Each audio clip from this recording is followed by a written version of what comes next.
What are your thoughts on the heated face-off that took place? Are you fully behind Joy Behar's stance, or do you find yourself agreeing more with Dr. Phil's composed point of view? Tell us where you stand in the comments.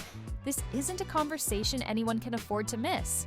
If you enjoyed this recap of the high-octane dispute, remember to like, subscribe, and enable notifications so you're always in the loop for more unfiltered drama.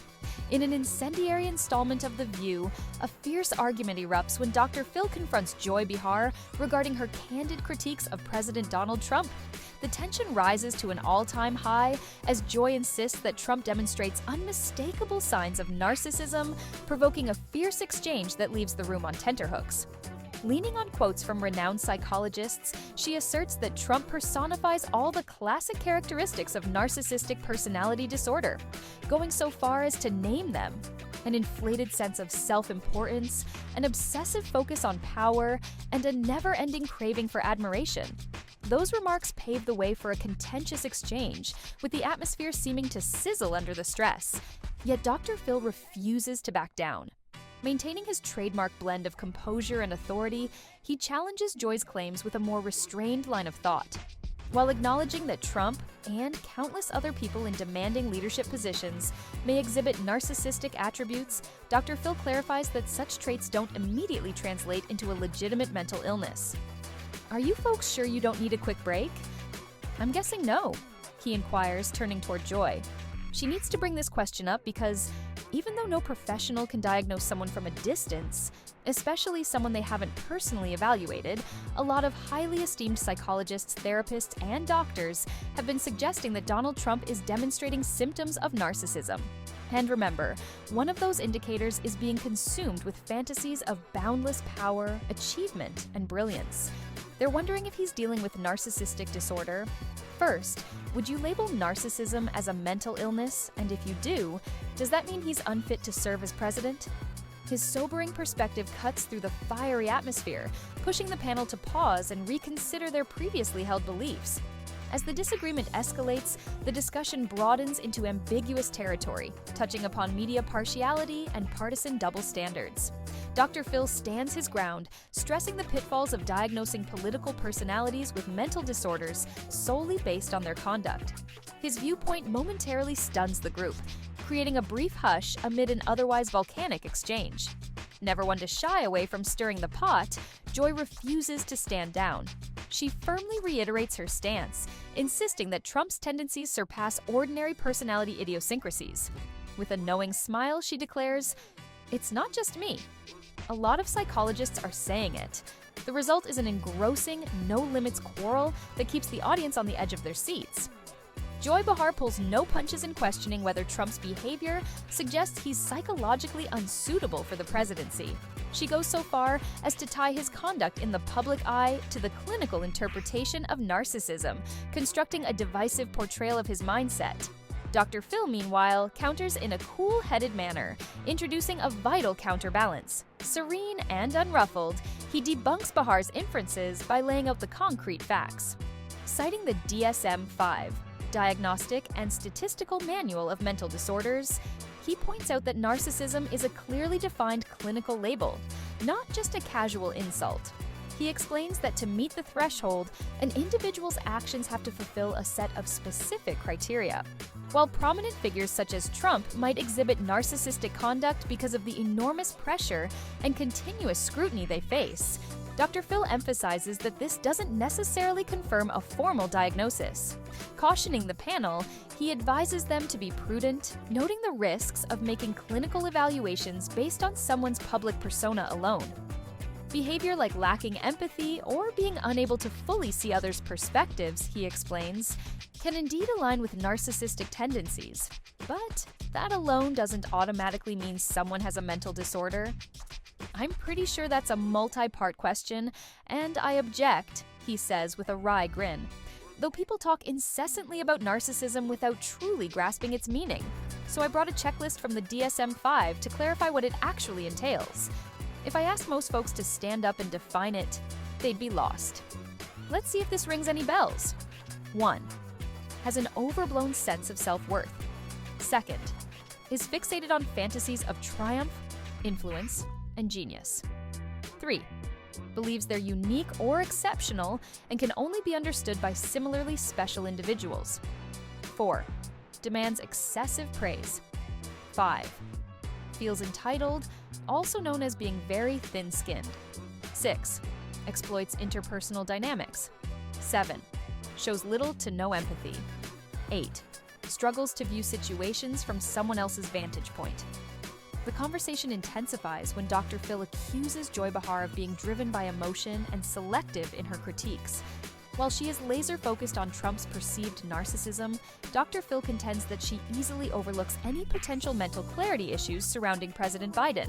He suggests that her personal leanings color her judgment, undermining her credibility in attacking Trump. At this point, the tension in the studio soars as Dr. Phil's incisive remarks leave Joy visibly flustered.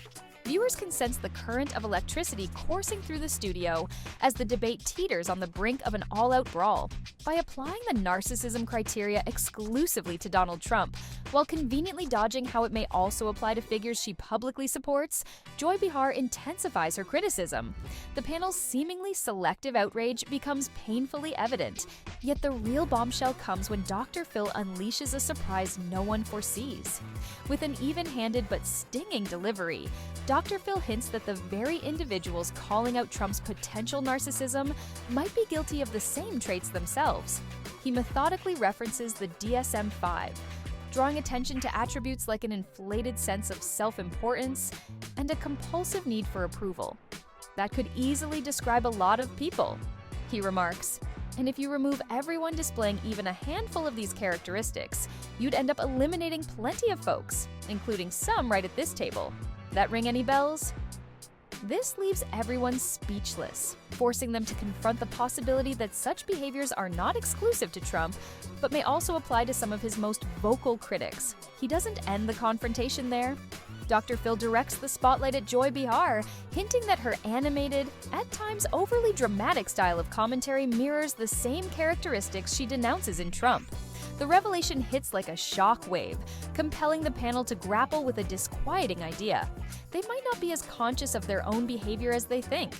The tension thickens palpably, sending the debate into unexplored territory as Dr. Phil drives home questions that feel very personal. The drama only intensifies from this point onward. You're not about to label President Obama as someone with narcissistic disorder, Dr. Phil observes, so you can't just say it applies universally to anyone who holds leadership.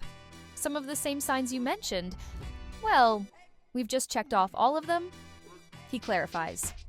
I said that the majority of leaders face a ton of pressure and scrutiny, and goes on to emphasize that pressure can manifest as anxiety or depression at various points, and it can affect lots of leaders. It doesn't necessarily mean a full-blown disorder is at play. Dr. Phil pushes the dialogue even further by probing the panel's expertise to discuss intricate mental health issues such as narcissism. He accuses them of letting partisan loyalties and personal bias drive their logic rather than depending on impartial reasoning. His words resonate powerfully, exposing the profound polarizations fueling these arguments and placing the panelists squarely on the defensive. When it comes to polarizing figures like Donald Trump, any censure is usually met with fiery rebuttals claiming his detractors demonstrate behavior that might be equally or even more problematic. Even Dr. Phil, attempting to inject a level-headed clinical lens, ends up ridiculed, shining a light on just how deeply the fault lines are drawn whenever Trump or other high-profile political figures becomes the focus of media discourse. Nevertheless, that isn't the end of the turmoil. Judge Jeanine steps into the ring with a vigorous defense of Trump, flipping the script entirely. She passionately contends that Trump's charitable acts overshadow, by a significant margin, those of the Obamas. Donald Trump. Here's something people need to know about him, Judge Jeanine declares emphatically. He's genuinely one of the most giving individuals out there. He's done countless things behind the scenes that most people never see. And honestly, if he was the selfish person everyone claims, he'd just hoard his fortune and tell the country to go take a hike, given how America has treated him. This man took a pounding. Show me who has done more quietly than he has. She underscores Trump's private philanthropic gestures, contrasting them with what she calls the well-crafted brand of giving associated with the Obamas. According to Judge Jeanine, the media and Democrats unfairly depict Trump as egocentric while glossing over acts that prove otherwise. Her fiery assertions introduce yet another explosive dimension to the discussion, igniting further impassioned debate. As the segment draws to a close, the group remains fractured, but one point stands out with perfect clarity. The controversy surrounding Trump's demeanor, his representation in the press, and the political landscape is nowhere near settled. Dr. Phil's approach, rooted in clinical evaluation, has rattled the show, prompting many to question their own biases and demanding that the panel reassess its claims. The divide persists, and the only certainty is that the conversation around President Donald Trump, media narratives, and psychological assessments isn't going away anytime soon. Each side continues to fight for its perspective, but the real question is whether anyone is prepared to shift their viewpoint or acknowledge their biases in a realm as charged as modern American politics.